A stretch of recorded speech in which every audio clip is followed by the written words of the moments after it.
What's not funny for you? What do you consider bad taste? Bad taste? Yeah. I don't have any particular taste. You know, I don't find anything offensive as an audience member myself. To me, I only care about what's funny and what's not funny. I have my own style that I like to work in, which is clean. I don't like to use any sexual situations or dirty words. It just keeps me writing better jokes. You have to write a better joke to do well if you don't use any of those things. So it's just a thing that I do for myself. You've described comedy as socialized aggression, that if you're not cranky, you're not funny. Now, you strike me as an extraordinarily happy guy with a great life. Well... So where does the cranky... where does the cranky come from?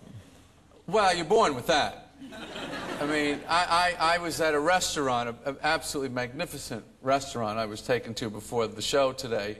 We're there, and they didn't tell me that I was coming to be on your show in 5 minutes. And I'm wolfing down gigantic desserts, and, you know, we're playing with the appetizers, and they go, okay, we got to go. We go, what? Well, you're going on TV in 5 minutes. Well, I got a little cranky.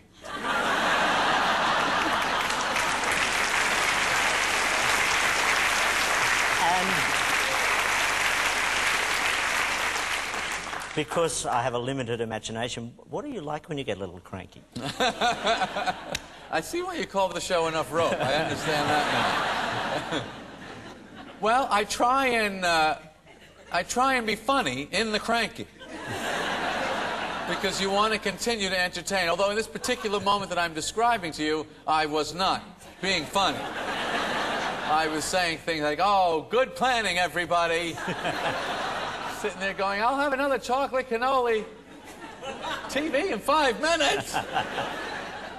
It worked out fine, though, didn't it? Absolutely. For you, fun is at the core of being funny, that sort of sense of childishness. Has having your own kids heightened that sense of childishness in you? Not really. Around them, it has. I will do anything to make my kids laugh. I don't care how embarrassing it is, and I can't believe how the ridiculous things that I will do to make them laugh. You know. Do you throw yourself around? I throw them around. Yeah. And then I throw myself on top of them, and you'll just do silly things, embarrassing things. You know, body function things are very funny to children and to adults. Absolutely, also. You know. And even though I don't feel it's appropriate for a sophisticated audience like yours, I will, in the privacy of my own home, I will laugh at certain things. I think we're getting a mental picture here which is perfectly sufficient. Are you looking forward to them coming to see you when they're old enough, because they're still quite young, coming to see you do stand-up? Yes, very much. Well, my daughter's 7. I think she's about ready to... this year I'm going to bring her to a show, and I don't quite know what she's going to make of it. I think it's going to be very interesting. What does she think Dad does? Well, she knows that Dad tells jokes, although most of them now think that Dad's a bee. You know, and they tell... we heard them talking the other day. One kid said, my dad's a dentist. What does your dad do? My dad's a bee. Because that is what I've been for most of their life. Yeah. 4 years, that's right. You know, I have a son who's 4, so, you know, I've been a bee his whole life. You've described marriage as like the greatest comedy gold vein in history. What is it about marriage that amuses you? Well, it's, you know, it's an untenable situation. That people volunteer for.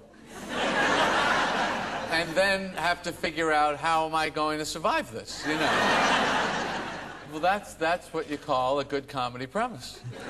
You know, what if 4 people made a bet that they could restrain themselves for, you know, in a wager? Well, that's an absurd situation, and you volunteer for that. It's the same thing. It's funny. You've always said you'd never do another sitcom after Seinfeld, but there must be a part of you that's quietly writing one about marriage.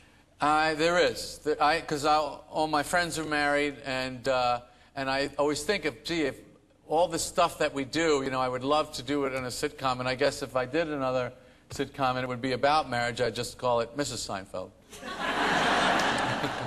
When you look back on your single self, because you were famously single for a long time, what do you think?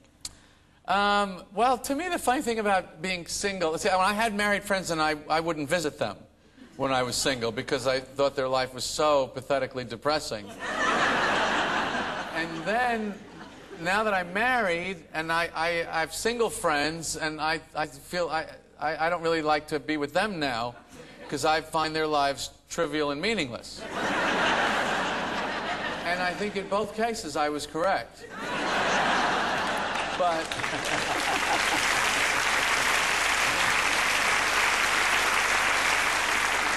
you know, I always make this joke about how, you know, single guys will say, oh, we can hang out, you know, we can talk. Because I don't want, if you're married, you want to talk about your wife when you're with another guy. Yeah. You know, and single guys say, well, I have a girlfriend. I go, that's wiffle ball, you know. That's not, I'm in, you're playing paintball, I'm in Iraq. On a tour of emotional duty. Yeah. Yes, yes. When George Burns died, you went and lit a cigar and sat outside his house. Andrew, you know everything. No, that's why I'm asking. Yeah. What was it about him you wanted to pay tribute to? He is a master of enjoying life, which, as you grow, I think you find is a very rare quality amongst the human species, that we kind of go through this experience and we struggle with various things, and we oftentimes fail to stop and go, you know what, this is pretty great, just on a basic level. And George Burns was one of those people who just appreciated, hey, I'm in show business, life is great. You gave a talk at a New York school. Tony Bennett, I think, asked you to speak, and you gave them... I am absolutely stunned at the detail of research. Yeah, I know, it's... You must... Honestly, seriously. Do you do like one show every 6 months? That's and just right, study yeah. and study and study this person? Every aspect of their You life. are the most anal man in show business. You said that you sat with every animator for every frame. I mean, you can't accuse me of being anal. No, I guess not. Although I appreciate the compliment. All right. Do you remember the rules of life? You had 3 rules of life. I never accused you of being anal. I said you were impressive research. Oh, in that case, I apologize for hearing. My 3 rules of life, and it was just, you know, I'd never spoken at a school. You know, they get invited when you're a celebrity to sometimes be a speaker at the commencement ceremonies, and I had never done it, and I never knew what would I say, you know. And I just sat down with a pad and paper, and I thought, well, what are my 3 rules of life? And I came up with bust your ass, pay attention, and fall in love. And so I talked to the kids about these are the 3 things you need to know to succeed in life. And bust your ass is just basically whatever you do, just kill yourself. Work as hard as you can. Only good can come of it. And pay attention is just people just don't notice enough about what's, you know, about what's going on around them, and just you can absorb and learn from everything around you all the time. You know, ask people questions all the time. And fall in love isn't really a romantic love, because I think there are, and this kind of gets back to your George Burns thing, is like one thing I did kind of get from him is like, if I get a really good cup of coffee, I like to just go, you know what, just hang on a second. This is a fantastic cup of coffee. Isn't this a great, and I'll ask everyone, isn't this great coffee? Because you know, it's not always great. This one is great, you know. And that is one of the things that I really did learn from him, and why I had such respect for him, is that I will stop and make that moment, you know. You will enjoy life more if you do that. You know, you get a great parking spot. Just go, just hold it a second. I mean, look at that spot. I mean, we could have been blocks away, and we're right here.